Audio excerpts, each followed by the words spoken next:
ಮೊರಾರ್ಜಿ ದೇಸಾಯಿ ವಸತಿ ಶಾಲೆಯಲ್ಲಿ ಅಮಾನವೀಯ ಘಟನೆ ಒಂದು ನಡೆದಿದೆ. ವಿದ್ಯಾರ್ಥಿಗಳನ್ನೇ ಶೌಚಾಲಯ ಗುಂಡಿಗೆ ಇಳಿಸಿದ್ದಾರೆ ಶಿಕ್ಷಕರು.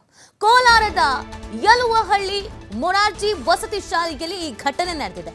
ಮುಖ್ಯೋಪಾಧ್ಯಾಯರು ಮತ್ತು ಶಿಕ್ಷಕರ ಸಮ್ಮುಖದಲ್ಲೇ ಮಲದ ಗುಂಡಿಯನ್ನ ಸ್ವಚ್ಛತೆ ಮಾಡಿಸಲಾಗಿದೆ. ಮಲದ ಗುಂಡಿ ಸ್ವಚ್ಛಗೊಳಿಸಿದ್ದನ್ನ ವಿದ್ಯಾರ್ಥಿಗಳು ಖಚಿತಪಡಿಸಿದ್ದಾರೆ. ಹೌದು, ನಾವು ಕ್ಲೀನ್ ಮಾಡಿದ್ವಿ ಅನ್ನೋದನ್ನ ಸ್ವತಃ ವಿದ್ಯಾರ್ಥಿಗಳೇ ಹೇಳಿದ್ದಾರೆ. 5-6 ದಿನದ ಹಿಂದೆ ನಡೆದಿರುವಂತಹ ಘಟನೆ ಅದರ ತಡವಾಗಿ ಬೆಳಕಿಗೆ ಬಂದಿದೆ. ಹಾಸ್ಟೆಲ್ನಲ್ಲಿ ವಿದ್ಯಾರ್ಥಿಗಳಿಗೆ ಕಿರುಕುಳ ಕೊಡ್ತಾ ಇರುವಂತಹ ವಿಡಿಯೋ ಕೂಡ ಬಹಿರಂಗ ಆಗಿದೆ. ವಿದ್ಯಾರ್ಥಿಗಳನ್ನ ಥಳಿಸಿ ಮಂಡಿಯೂರಿ ಶಿಕ್ಷೆಯನ್ನ ಅನುಭವಿಸುವಂತೆ ಹೇಳಿದ್ದಾರೆ. ಆ ವಿಡಿಯೋ ಕೂಡ ವೈರಲ್ ಆಗಿದೆ. ಶಾಲೆಗೆ ಸಮಾಜ ಕಲ್ಯಾಣ ಇಲಾಖೆ ಮಕ್ಕಳ ರಕ್ಷಣಾ ಘಟಕದ ಅಧಿಕಾರಿಗಳು ಭೇಟಿ ಕೊಟ್ಟಿದ್ದಾರೆ. ನೋಡಿ, ನಾವು ಶಿಕ್ಷಕರನ್ನ ದೇವರಿಗೆ ಹೋಲಿಸ್ತೇವೆ. ನೀವು ಮಕ್ಕಳಿಗೆ ಶಿಕ್ಷೆ ಕೊಡಿ. ಯಾವ ತರದ ಶಿಕ್ಷೆ ಕೊಡಬೇಕು? ಅವರು ಮಾನಸಿಕವಾಗಿ ದೈಹಿಕವಾಗಿ ಅದನ್ನ ಸ್ವೀಕರಿಸುವಂತ ಶಿಕ್ಷೆಗಳನ್ನ ಕೊಡಬೇಕು. ಇದನ್ನ ಯಾರಾದ್ರೂ ಶಿಕ್ಷೆ ಅಂತ ಹೇಳ್ತಾರ? ನೀವೇನು ಮನುಷ್ಯರ ಅಥವಾ ಮೃಗಗಳ? ಎಂತೆಂತ ಶಿಕ್ಷಕರನ್ನ ನಾವು ನೋಡಿದ್ದೀವಿ. ಸ್ವತಃ ಶಾಲೆಯಲ್ಲಿರುವಂತ ಸಮಸ್ಯೆಯನ್ನ ಆ ಶಿಕ್ಷಕರೇ ನಿಂತು ಸರಿಪಡಿಸಿರುವಂತ ಶಿಕ್ಷಕರನ್ನು ನಾವು ನೋಡಿದ್ದೀವಿ. ಸ್ವತಃ ಅವರೇ ಕಸಗುಡಿಸಿ ಒರೆಸಿ ಕ್ಲೀನ್ ಮಾಡಿ ಶಾಲೆಯಲ್ಲಿ ಕಟ್ಟಿರುವಂತ ಬಲೆಯನ್ನ ತೆಗೆದಿರುವಂತ ಶಿಕ್ಷಕರನ್ನ ನಾವು ನೋಡಿದ್ದೀವಿ, ಕೇಳಿದ್ದೀವಿ. ಅಂತ ಶಿಕ್ಷಕರು ಎಲ್ಲಿ? ನಿಮ್ಮಂತ ಈ ಶಿಕ್ಷಕರು ಎಲ್ಲಿ? ನಿಮ್ಮನ್ನ ಶಿಕ್ಷಕರು ಅಂತ ಅನ್ಬೇಕಾ ಅಥವಾ ಶಿಕ್ಷೆಯನ್ನ ಕೊಡೋದಕ್ಕಂತನೇ ಇರುವವರು ಅಂತ ಕರಿಬೇಕಾ? ಇದನ್ನ ಯಾರಾದ್ರೂ ಶಿಕ್ಷೆ ಅಂತ ಹೇಳ್ತಾರಾ? ಮನುಷ್ಯತ್ವ ಅನ್ನೋದನ್ನ ಮರ್ತು ಬಿಟ್ಟಿದ್ದೀರಾ ನೀವು? ಮೊರಾರ್ಜಿ ಸ್ಕೂಲು ಎಂತ ದೊಡ್ಡ ಇತಿಹಾಸ ಇದೆ. ಒಬ್ಬ ಪುಣ್ಯಾತ್ಮನ ಹೆಸರಿನಲ್ಲಿ ಈ ಸ್ಕೂಲನ್ನ ತೆರೆಯಲಾಗಿದೆ. ನೀವು ಇಲ್ಲಿ ಈ ತರದ ಶಿಕ್ಷೆಗಳನ್ನ ಕೊಡೋದಕ್ಕೆ ಯಾಕೆ ಈ ಸ್ಕೂಲನ್ನ ನಡೆಸ್ತೀರಾ? ನಿಮಗೆ ಸಾಧ್ಯ ಆಗಲ್ವಾ?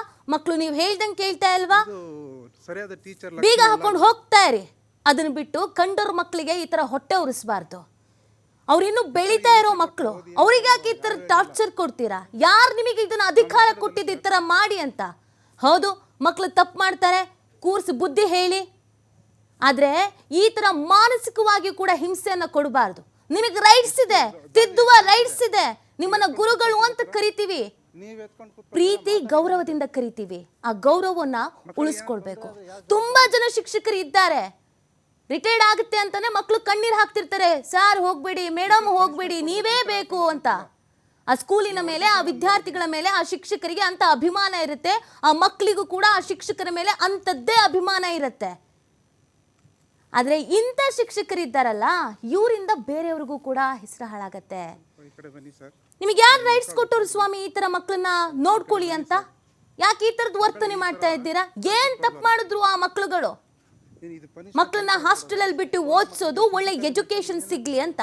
ಮೊರಾರ್ಜಿ ದೇಸಾಯಿ ಸ್ಕೂಲ್ ಅಂತ ಹೇಳಿದ್ರೆ ಒಂದಷ್ಟು ಸೌಲಭ್ಯಗಳಿಗಿರುತ್ತೆ ಅನ್ನುವಂತ ಕಾರಣಕ್ಕೆ ಎಲ್ಲೋ ಹಳ್ಳಿಗಾಡು ಪ್ರದೇಶದಲ್ಲಿ, ಗ್ರಾಮಾಂತರ ಪ್ರದೇಶದಲ್ಲಿರುವಂತ ಮಕ್ಕಳನ್ನ ತಂದು ಈ ಸ್ಕೂಲಿಗೆ ಸೇರಿಸ್ತಾರೆ.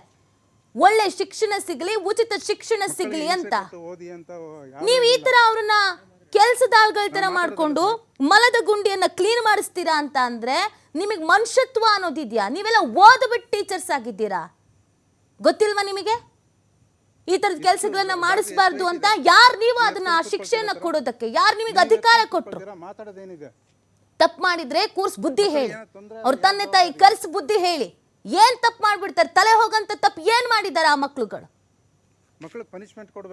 ಏನ್ ನೀವು ದೊಡ್ಡ ಯಾವ್ದೋ ಒಂದು ಈ ಹಿಟ್ಲರ್ ತರ ಆಡ್ತಿರಲ್ಲ, ಹಿಟ್ಲರ್ ಧೋರಣೆಯನ್ನು ಅನುಸರಿಸ್ತಾ ಇದ್ದೀರಲ್ಲ.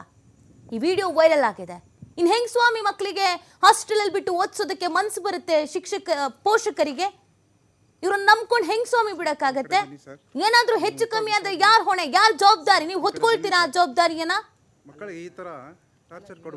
ಮಲದ ಗುಂಡಿಯನ್ನ ಸ್ವಚ್ಛ ಮಾಡಿಸ್ತಾರಂತೆ. ಅಂತದ್ ಏನಾದ್ರೂ ಸಮಸ್ಯೆ ಆಗಿದ್ರೆ ನೀವ್ ಹೇಳಿದ್ರೆ ನೀವು ಕ್ಲೀನ್ ಮಾಡಿ. ನಿಮ್ ಕೈಲಿ ಆಗಲ್ವಾ? ಯಾರನ್ನಾರು ಕರೆಸಿ ಕ್ಲೀನ್ ಮಾಡಿಸಿ. ಮಕ್ಳ ಕೈಲಿ ಯಾಕೆ ಮಾಡಿಸ್ತೀರಾ? ನಿಮ್ಮ ಆಳುಗಳ ಅವರು ನಿಮ್ಮನೆ ಕೆಲ್ಸಕ್ಕೆ ಬಿಟ್ಟಿದ್ದಾರೆ. ಅವ್ರನ್ನ ಓದ್ಸಕ್ಕೆ ಅಂತ ಬಿಟ್ಟಿದ್ದಾರೆ, ವಿದ್ಯಾಭ್ಯಾಸಕ್ಕೆ ಅಂತ ಬಿಟ್ಟಿದ್ದಾರೆ. ಮನೆಯ ಆಳುಗಳಾದ್ರೂ ಅವ್ರಿಗೆ ಅವರದ್ದೇ ಆದಂತ ಗೌರವಗಳಿರುತ್ತೆ. ಆ ಗೌರವಗಳನ್ನ ಕೊಡಬೇಕು. ಒಂದು ಮಾನವೀಯತೆಯ ಮೌಲ್ಯ ಅನ್ನೋದಿರುತ್ತೆ. ಆ ಗೆರೆಯನ್ನ ಯಾರು ಕ್ರಾಸ್ ಮಾಡಬಾರ್ದು. ಎಷ್ಟು ಬ್ಯಾಗ್ ಎಷ್ಟು ವೆಯ್ಟ್ ಇದೆ? ನೀವು ಎತ್ಕೊಂಡು ಕೂತ್ಕೊಳ್ತೀರಾ ತರ?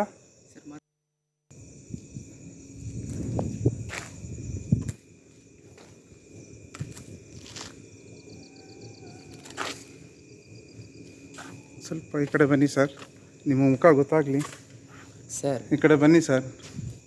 ಮಕ್ಕಳಿಗೆ ಈ ಥರ ಟಾರ್ಚರ್ ಕೊಡಬಾರ್ದು. ಕೇಳಿ ಸರ್. ಏನು ಇದು ಪನಿಷ್ಮೆಂಟ್ ಈ ಥರ ಕೊಡೋದಾ? ಸರ್. ಓದೋ ಮಕ್ಕಳಿಗೆ ಫಿಸಿಕಲಿ ಮೆಂಟಲಿ ಏನಾಗ್ತಾರೆ ಅವರು? ಅವ್ರು ಕೇಳಿ ಸರ್, ಮಾತಾಡೋಣ ಸರ್. ಅಲ್ಲಲ್ಲ, ಅಲ್ಲ ಸರ್, ಇಬ್ಬರು ಮಾತಾಡೋಣ. ಮಾತಾಡೋದಲ್ಲ ನೀವು. ಇದು ಸರಿಯಾದ ಟೀಚರ್ ಲಕ್ಷಣ ಅಲ್ಲ ಇದು.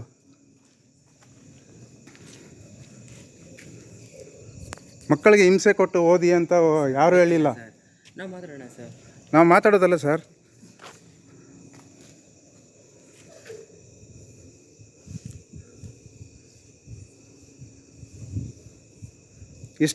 ಬ್ಯಾಗ್ ಎಷ್ಟು ವೆಯ್ಟ್ ಇದೆ?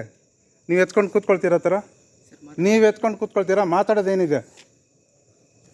ಮಕ್ಕಳಿಗೆ ಏನೋ ತೊಂದರೆ ಆದರೆ ಯಾವ ಜವಾಬ್ದಾರಿ ಇಲ್ಲಿ?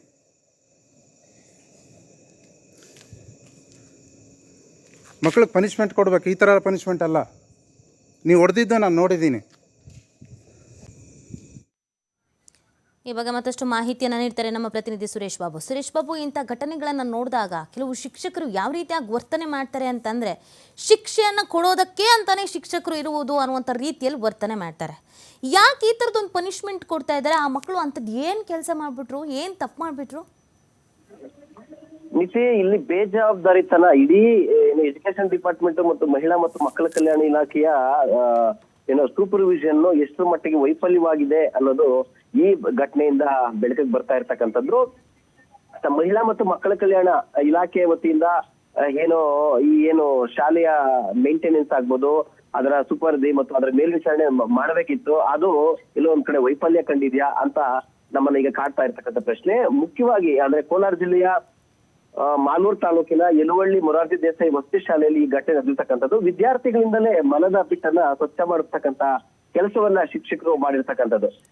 ಮಲದ ಗುಂಡಿಯನ್ನ ಕ್ಲೀನ್ ಮಾಡ್ತಕ್ಕಂಥದಕ್ಕೆ ಮೇಂಟೆನೆನ್ಸ್ಗೆ ತಿಂಗಳು ವರ್ಷಕ್ಕೆ ಲಕ್ಷಾಂತರ ರೂಪಾಯಿ ಕೇಂದ್ರ ಸರ್ಕಾರ ಮತ್ತು ರಾಜ್ಯ ಸರ್ಕಾರ ಶಿಕ್ಷಣಕ್ಕಾಗಿ ಲಕ್ಷಾಂತರ ಕೋಟಿ ರೂಪಾಯಿ ಖರ್ಚು ಮಾಡ್ತಾ ಇದೆ. ಮೇಂಟೆನೆನ್ಸ್ಗೆ ಅಂತೇಳಿ ಕೊಡುತ್ತೆ. ಆ ಮೇಂಟೆನೆನ್ಸ್ ಮಾಡ್ತಕ್ಕಂಥ ಕೆಲಸವನ್ನ ಬೇರೆ ಯಾರೋ ಸಿಬ್ಬಂದಿನ ಕರೆದು ಅಥವಾ ಯಂತ್ರವನ್ನ ಕರೆದು ಆ ಫಿಟ್ ಅನ್ನ ಕ್ಲೀನ್ ಮಾಡ್ತಕ್ಕಂಥ ಕೆಲಸ ಮಾಡ್ಬೇಕಿತ್ತು. ಆದ್ರೆ ವಿದ್ಯಾರ್ಥಿಗಳ ಕೈಯಿಂದಲೇ ಈ ತರ ಮಾಡ್ತಿರೋದು ನಿಜವಾಗ್ಲೂ ಇಡೀ ಇಲಾಖೆ ಕಂಪ್ಲೀಟ್ ಆಗಿ ವೈಫಲ್ಯ ಆಗಿದೆ.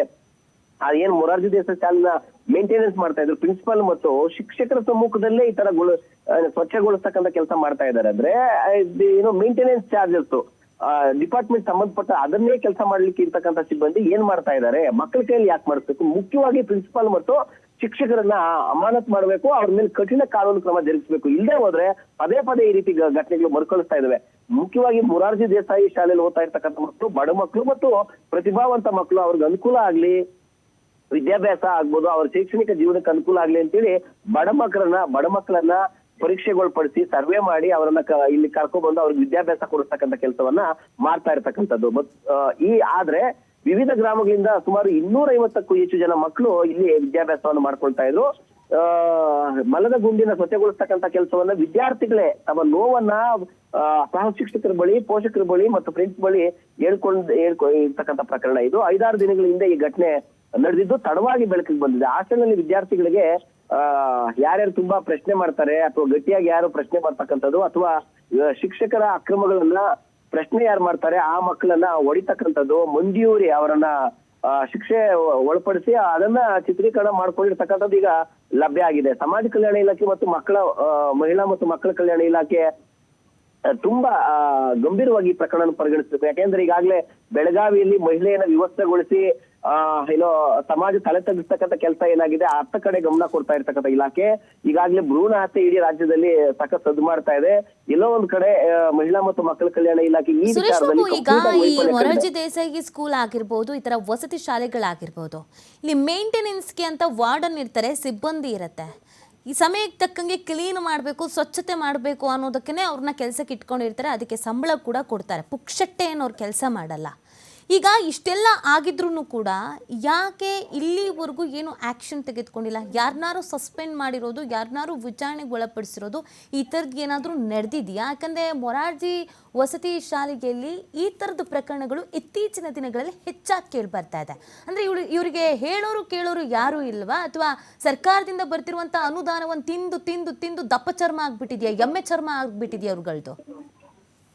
ಮುಖ್ಯವಾಗಿ ಪ್ರಿನ್ಸಿಪಲ್ ಯಾರಿದ್ದಾರೆ ಆ ಪ್ರಿನ್ಸಿಪಲ್ ನ ಮೇಲ್ವಿಚಾರಣೆಯಲ್ಲೇ ಎಲ್ಲವೂ ಶಾಲೆಯಲ್ಲಿ ಪ್ರತಿಯೊಂದು ಗುಂಡು ಸೂಜಿಯಿಂದ ಹಿಡ್ಕೊಂಡು ಕಸ ಗುಡಿಸ್ತಕ್ಕಂಥದ್ದು ಅಥವಾ ಕುಡಿಯೋ ನೀರು ವ್ಯವಸ್ಥೆ, ಊಟದ ವ್ಯವಸ್ಥೆ ಎಲ್ಲದರ ಮೇಲ್ವಿಚಾರಕ ಆ ಶಾಲೆಯ ಶಿಕ್ಷಕ, ಮುಖ್ಯ ಶಿಕ್ಷಕನ ಕಂಪ್ಲೀಟ್ ಬೇಜವಾಬ್ದಾರಿಗೆ ಈ ವಿದ್ಯಮಾನ ಬೆಳಕಿಗೆ ಬಂದಿರತಕ್ಕಂಥದ್ದು. ಕಳೆದ 4-5 ದಿನಗಳಿಂದ ಈ ಘಟನೆ ನಡೆದು ಈಗ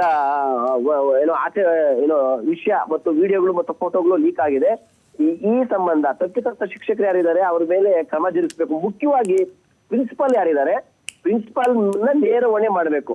ಈ ಮಹಿಳಾ ಮತ್ತು ಮಕ್ಕಳ ಕಲ್ಯಾಣ ಇಲಾಖೆ ಮತ್ತು ಸಮಾಜ ಕಲ್ಯಾಣ ಇಲಾಖೆ ಗಂಭೀರವಾಗಿ ಪ್ರಕರಣ ಇತ್ತಾಗಬೇಕು. ಈಗಾಗ್ಲೇ ಮಲ ಸ್ವಚ್ಛಗೊಳಿಸ್ತಕ್ಕಂಥ ಗುಂಡಿಗಳಲ್ಲಿ ಹ್ಯೂಮನ್ ಅಂದ್ರೆ ಮನುಷ್ಯನ ಬಳಸ್ಕೊಳ್ಬಾರ್ದು ಅಂತಿದೆ. ಆದ್ರೂ ಸಹ ಬಳಸ್ಕೊಳ್ತಾ ಇರ್ತಕ್ಕಂಥದ್ದು ನಿಜವಾಗ್ಲೂ ಅಕ್ಷಮ್ಯ ಅಪರಾಧ. ಆದ್ರೂ ಸಹ ಈ ಘಟನೆ ಮತ್ತೆ ಮರುಕಳಿಸಿದೆ. ನಮ್ಮ ಸುತ್ತಮುತ್ತ ವಾತಾವರಣದಲ್ಲಿ ಅನೇಕ ಪ್ರಕರಣಗಳು ಈ ತರ ನಡೀತಾ ಇದೆ, ವಿದ್ಯಮಾನಗಳಿದೆ.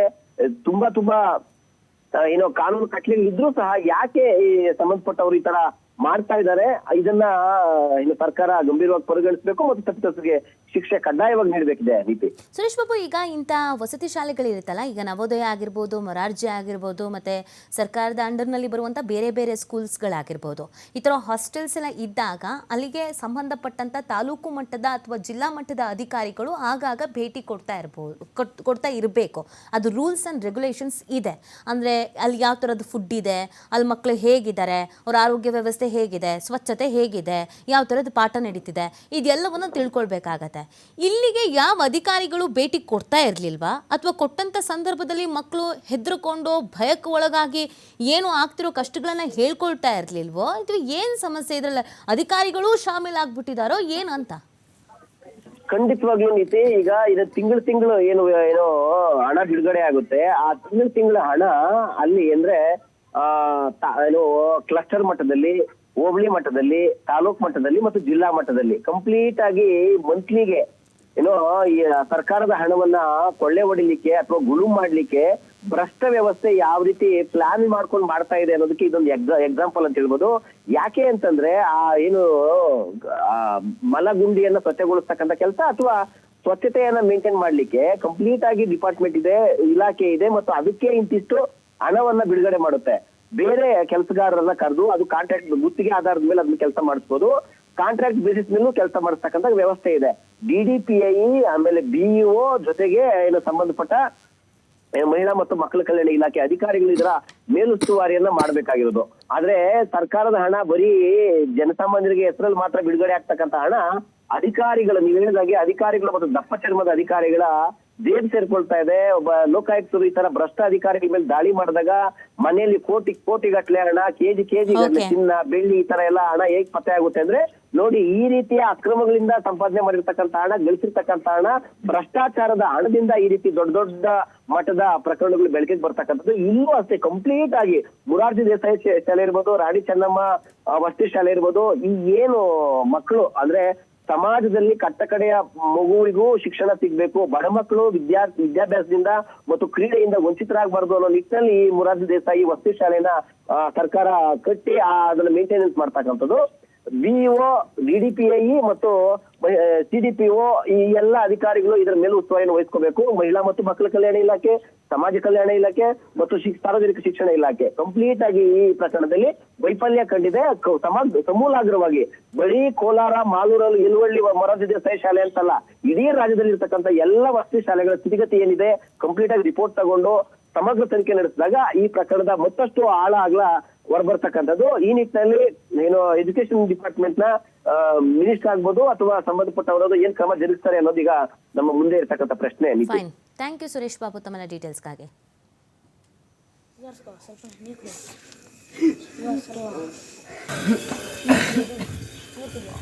ಸ್ವಲ್ಪ ನೀರು ಕುಡಿಯೋದು.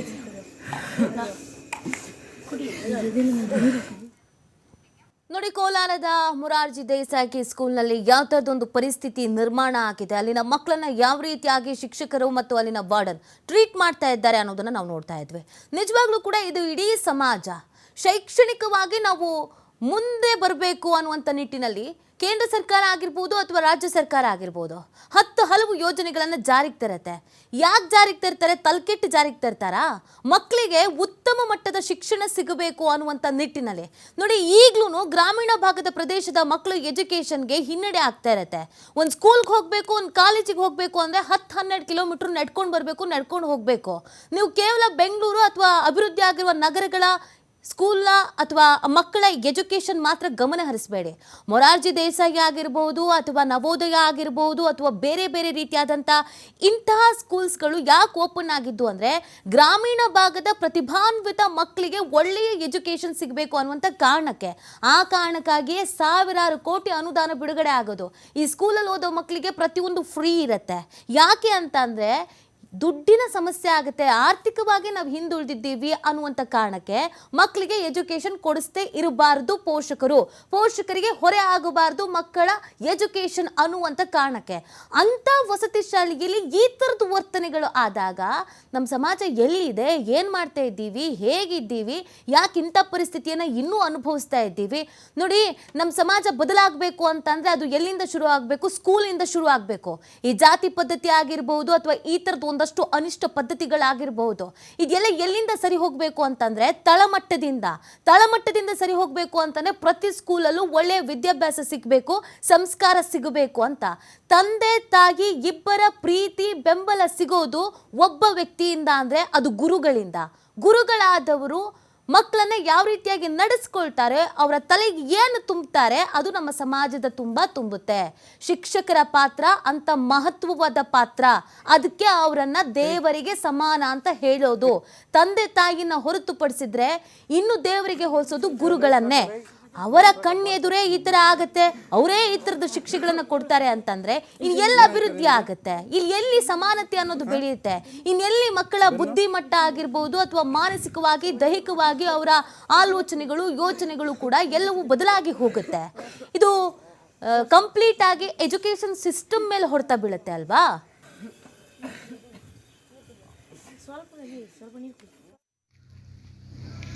ಪಿಟ್ಟೆಲ್ಲ ಕ್ಲೀನ್ ಮಾಡೋಕ್ಕೆ ಯಾರು ಹೇಳ್ತಾ ಇದ್ದೀವಿ? ನಿಮ್ಗೆ ಗೊತ್ತಿರಲಿಲ್ವ ಅದರಲ್ಲಿ ಇಳಿಬಾರ್ದು ಅಂತ ಎಲ್ಲ? ಮತ್ತೆ ಇನ್ನೇನೇನು ಕೆಲಸ ಮಾಡಿದ್ರಿ? ಇನ್ಯಾರ್ಯಾರು ಮಾಡಿದ್ರು ಫಿಟ್ ಕೆಲಸ? ಹಾಂ ಹಾಂ, ಪಿಟ್ಟೆಲ್ಲ ಕ್ಲೀನ್ ಮಾಡಿದ್ರಾ? ಅಲ್ಲ ಸರ್, ಇದು ಬಿದ್ರಕೋಲ್ ಹೊಡ್ಕೊಂಬರೋ ಕೈಗಳೆಲ್ಲ ಇದಾಗಿ ಕೊಯ್ಕೊಳ್ತಾ. ಎಷ್ಟು ಜನ ನೀವು ಮಾಡಿದ್ರಿ ಫಿಟ್ಟಲ್ಲಿ? 5 ಜನ ಮಾಡಿದ್ರಾ? ಅವೆಲ್ಲ ನೀವು ವಿದ್ಯಾವಂತರಾಗಿದ್ರೆ ಅವೆಲ್ಲ ಮಾಡೋದು ತಪ್ಪಂತ ನಿಮ್ಗೆ ಗೊತ್ತಿರಲಿಲ್ವಾ? ಗೊತ್ತಿಲ್ಲ. ಮತ್ತೆ ಅವ್ರು ಫಿಟ್ಟೋರು ಬಂದು ಹೇಳಿ ಸರ್. ಹಾಂ, ಫಿಟ್ ಕ್ಲೀನ್ ಮಾಡೋರು ಬಂದು ಹೇಳಿದ್ರಾ? ಆ ಮಿಷನ್ ತಂದಿದ್ರಲ್ಲ, ಇದರಲ್ಲಿ ಇಳಿ ಬರೆದು ಕೇಸ್ ಹಾಕ್ತಿದ್ದೀನಿ ನಾವೇ ಇಳಿಯಲ್ಲ ಅದರಲ್ಲಿ, ನೀವು ಇಳಿ ಬರ್ತಿದ್ದೀನಿ ಅಂತ ಕೇಳಿ. ಮತ್ತು ಮೇಡಮ್ ಅಲ್ಲೇ ಇದ್ರಾ? ಸರ್ ಸ್ವಲ್ಪ ಹೊತ್ತು ಸರ್. ಯಾರ್ಯಾರು ಇದ್ರು ಟೀಚರ್ಸ್? ಯಾರು ಬ್ಯಾಡ್ ವರ್ಡ್ಸ್ ಬೈಯೋದು? ಹಾಂ, ಆಮೇಲೆ ಪ್ರಿನ್ಸಿಪಲ್ ಮೇಡಮ್ ಗೊತ್ತಾದರೆ ಏನು ಹೇಳ್ತಾರೆ ಅಂತ? ಪ್ರಿನ್ಸಿಪಲ್ ಏನು ಗೊತ್ತಾಗಿಲ್ಲ ಸರ್. ಮೊನ್ನೆ ಒಂದ್ಕಿಂತ ಪ್ರಿನ್ಸಿಪಲ್ ಗೊತ್ತಾಗಿದ್ದಕ್ಕೆ ಪ್ರಿನ್ಸಿಪಲ್ಲು ಕೇಳಿದ್ದಕ್ಕೆ ಸೋಲ್ಸ್ ಇಟ್ಕೊಂಡು ಚೇಂಜ್ ಮಾಡಿಬಿಟ್ಟಿದ್ರಂತೆ ಸರ್. ನಾನು ಆ ಥರ ಅಂದೇ ಇಲ್ಲ ಮಿಸ್ ಅಂದ್ರಂತೆ ಸರ್. ಮತ್ತು ನಮ್ಮ ಸ್ಕೂಲಲ್ಲಿ ನಮ್ಮ ಕ್ಲಾಸಲ್ಲಿ ಸರ್, ನೀವು ಸತ್ರೂ ನಿಮ್ಮ ಡೆಡ್ ಬಾಡಿ ಎತ್ಕೊಂಡು ನಮ್ಮ ಮನೆಗೆ ಹಾಕ್ಬಿಟ್ಟು ನಿಮ್ಮ ಮನೆ ಹತ್ರ ಹಾಕ್ಬಿಟ್ಟು ನಾನು ಜೈಲಿಗೆ ಹೋಗ್ತೀನಿ ಅಂದ್ರಂತೆ ಸರ್. ಅದು ಸೋಲ್ಸ್ ಅಂದಿ ಸರ್. ಅದನ್ನು ಅವಿನಾಶ್ ಇಟ್ಕೊಂಡು ಪ್ರಿನ್ಸಿಪಲ್ಗೆ ಅಂದರೆ ಪ್ರಿನ್ಸಿಪಲ್ ಹತ್ರ ಚೇಂಜ್ ಮಾಡಿಬಿಟ್ರು ಸರ್ ಸೋಲ್ಸರು. ನಾನು ಆಗಂದೇ ಇಲ್ಲ, ಟೀಚರ್ಸ್ ಹೊಡೆದ್ರೆ ಏನಾದರೂ ಸಾಯೋ ಮಟ್ಟಿಗೆ ಹೊಡಿತಾರಾ ಅಂದರು ಸರ್. ಯಾರು ಪ್ರಿನ್ಸಿಪಲ್ ಹೇಳಿದ್ದ? ಅಲ್ಲ ಸರ್, ಸೋಲ್ಸರು ಪ್ರಿನ್ಸಿಪಲ್ ಕೇಳಿದಾಗ ಸರ್. ಹಾಂ ಹಾಂ, ಏನು ಕೈ ಕಾಲು ಮುರಿದಾಕ ಏನು? ನಿಮ್ಮ ಕೈ ಕಾಲು ಎಲ್ಲ ಮುರಿದಾಗ್ಬಿಟ್ಟು ಎತ್ಕೊಂಡಿರ್ಬೇಕು, ನಿಮ್ಮ ಮನೆ ಹತ್ರ ಹಾಕ್ಬಿಟ್ಟು ಜೈಲಿಗೆ ಹೋಗ್ತೀನಿ. ಯಾರು? ಸೋಲ್ಸ್. ಮತ್ತು ಪ್ರಿನ್ಸಿಪಲ್ ಮೇಡಮ್ ಹೇಳ್ತಾರೆ, ಏನು ಹೇಳ್ತಾರೆ? ಪ್ರಿನ್ಸಿಪಲ್ಗೆ ಗೊತ್ತಾಗಿ ಕೇಳಿದ್ದಕ್ಕೆ ಏನು ವಿಷಯ ಈ ಥರ ನಡೀತಂತ ಕೇಳಿದ್ರು ಸರ್. ಸೋಲ್ಸ್ ಇಟ್ಕೊಂಡು ನಾನು ಆ ಥರ ಅಂದೇ ಇಲ್ಲ ಮೇಡಮ್, ನಾನು ಅಂದಿದ್ದು ಟೀಚರ್ಸ್ ಹೊಟ್ಟೆ ಏನಾದ್ರು ನೀವು ಸಾಯೋ ಮಟ್ಟಿಗೆ ಹೊಡಿತಾರ, ಕೈ ಕಾಲು ಮುರಿದೋ ಮಟ್ಟಿಗೆ ಹೊಡಿತಾರ ಅಂದೆ ಅಂತೇಳಿ ಸರ್. ಮತ್ತೆ